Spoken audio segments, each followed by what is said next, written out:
Alhamdulillahi Rabbil Alamin. Wassalatu wassalamu ala ashrafil anbiya'i wal mursalin wa ala alihi wa sahbihi ajma'in. Alhamdulillahilladzi hadana lihadza wa ma kunna linahtadiya laula an hadana Allah. Subhanaka la ilma lana illa ma 'allamtana innaka antal alimul hakim. Rabbi shrah li sadri wa yassir li amri wahlul 'uqdatam min lisani yafqahu qawli. Allahumma rzuqna fahman nabiyyin wa hifdzal mursalin bi rahmatika ya arhamar rahimin. Walhamdulillahi Rabbil Alamin. Assalamualaikum warahmatullahi wabarakatuh. Jadi alhamdulillah yang dimuliakan para tetamu Allah dan para pendengar sekalian, insya-Allah pada malam ini kita akan sambung bacaan hadis kita yang bertajuk hak-hak seorang muslim.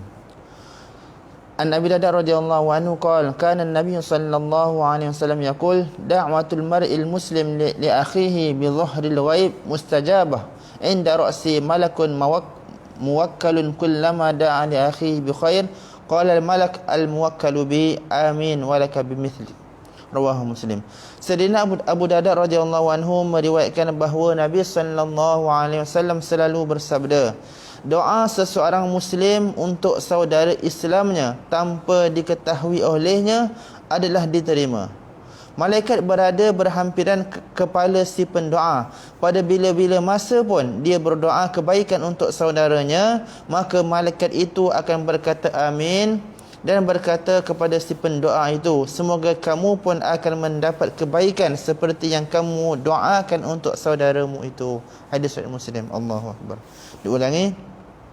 Sayyidina Abu Darda radhiyallahu anhu meriwayatkan bahawa Nabi sallallahu alaihi wasallam selalu bersabda, doa seseorang muslim untuk saudara Islamnya tanpa diketahui olehnya adalah diterima. Malaikat berada berhampiran kepala si pendoa.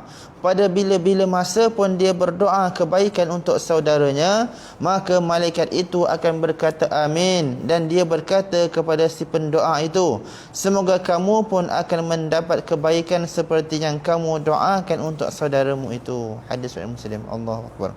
Hadis seterusnya, An Anas radhiyallahu anhu an Nabi sallallahu alaihi wasallam qala la yu'minu ahadukum hatta yuhibba li akhihi ma yuhibbu li nafsihi. Rawal Bukhari. Sayyidina Anas radhiyallahu anhu meriwayatkan bahawa Nabi sallallahu alaihi wasallam bersabda, sesiapa pun dalam kalangan kamu tidak akan mencapai iman yang sempurna sehinggalah dia mengasihi untuk saudaranya apa-apa yang dia kasih untuk dirinya sendiri. Hadis riwayat Bukhari. Diulangi.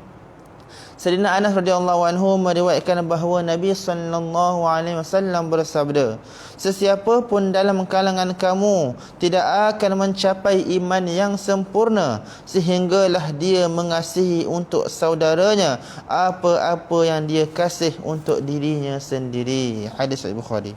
Seterusnya, An Khalid bin Abdullah Al-Qusari rahmatullahi alaihi qala haddatsani abi an jaddi radhiyallahu anhu annahu qala qala Rasulullah sallallahu alaihi wasallam atuhibbul jannah qala qultu na'am qala fa ahibba li akhika ma tuhibbu li nafsik. Rawahu Ahmad. Hadrat Khalid bin Abdullah Qusari rahmatullahi alaihi berkata, ayahku meriwayatkan daripada datukku bahawa Rasulullah sallallahu alaihi wasallam bersabda, adakah kamu sukakan syurga? Beliau menjawab, ya. Lalu baginda sallallahu alaihi wasallam bersabda, kalau begitu hendaklah kamu inginkan untuk saudara kamu apa-apa yang kamu kasihkan untuk dirimu. Hadis Musnad Ahmad. Diulangi. Hadrat Khalid bin Abdullah Al-Qusairi rahmatullahi alaih berkata ayahku meriwayatkan daripada datukku bahawa Rasulullah sallallahu alaihi wasallam bersabda, adakah kamu sukakan syurga? Beliau menjawab, ya. Lalu baginda sallallahu alaihi wasallam bersabda, kalau begitu hendaklah kamu inginkan untuk saudara kamu apa-apa yang kamu kasihkan untuk dirimu. Hadis Musnad Ahmad.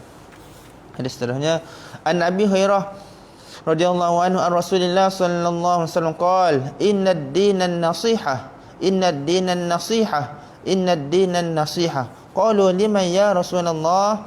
Qala lillah wa li kitabih wa li rasulih wa li aimmatil muslimina wa ammatihim. Rawahu An-Nasa'i.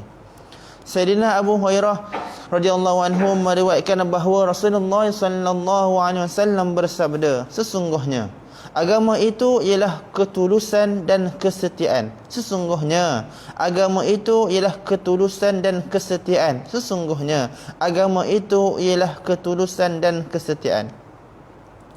Para sahabat bertanya, kepada siapa wahai Rasulullah? Baginda sallallahu alaihi wasallam menjawab, kepada Allah Subhanahu wa taala, kitabnya, rasulnya, dan kepada para pemimpin-pemimpin Islam serta orang awamnya. Hadis riwayat An-Nasa'i. Diulangi, Sayyidina Abu Hurairah radhiyallahu anhu meriwayatkan bahawa Rasulullah sallallahu alaihi wasallam bersabda, sesungguhnya agama itu ialah ketulusan dan kesetiaan. Sesungguhnya agama itu ialah ketulusan dan kesetiaan. Sesungguhnya agama itu ialah ketulusan dan kesetiaan. Para sahabat radhiyallahu anhum bertanya, kepada siapa wahai Rasulullah? Baginda sallallahu alaihi wasallam menjawab, kepada Allah Subhanahu wa taala, kitabnya, rasulnya, dan kepada para pemimpin-pemimpin Islam serta orang awamnya. Hadis An-Nasa'i. Keterangan, maksud ketulusan dan kesetiaan untuk Allah Subhanahu wa taala ialah beriman kepada Allah Subhanahu wa taala, kasih kepadanya sesungguh hati, takut kepadanya, taat dan beribadat kepadanya, dan jangan menyekutukannya dengan sesuatu pun. Sementara ketulusan dan kesetiaan kepada kitab Allah Subhanahu wa taala ialah beriman dengannya, tunaikan hak memuliakannya, mendapatkan ilmunya, sebarkan ilmunya, dan beramal dengannya. Ketulusan dan kesetiaan terhadap Rasulullah sallallahu alaihi wasallam ialah membenarkan baginda, memuliakan baginda, cintakan baginda, dan sunnah baginda sallallahu alaihi wasallam, dan meyakini sepenuh jiwa raga bahawa keselamatan saya adalah dalam mengikut cara hidup baginda sallallahu alaihi wasallam. Ketulusan dan kesetiaan kepada pemimpin-pemimpin orang Islam ialah membantu mereka dalam menunaikan tanggungjawab dan tugas mereka, bersangka baik terhadap mereka.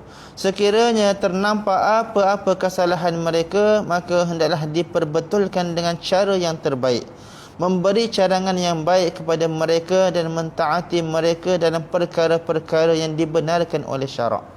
Sementara ketulusan dan kesetiaan terhadap orang awam Islam ialah mengambil berat tentang kebaikan dan kebajikan mereka, termasuklah mendorong mereka ke arah agama, merasakan bahawa manfaat untuk mereka ialah manfaat kita sendiri dan kerugian mereka ialah kerugian kita sendiri, membantu mereka sedaya mungkin dan menunaikan hak mereka. Ma'ariful hadis. Jadi insya-Allah pengantaran dapat kita amalkan dan sampaikan.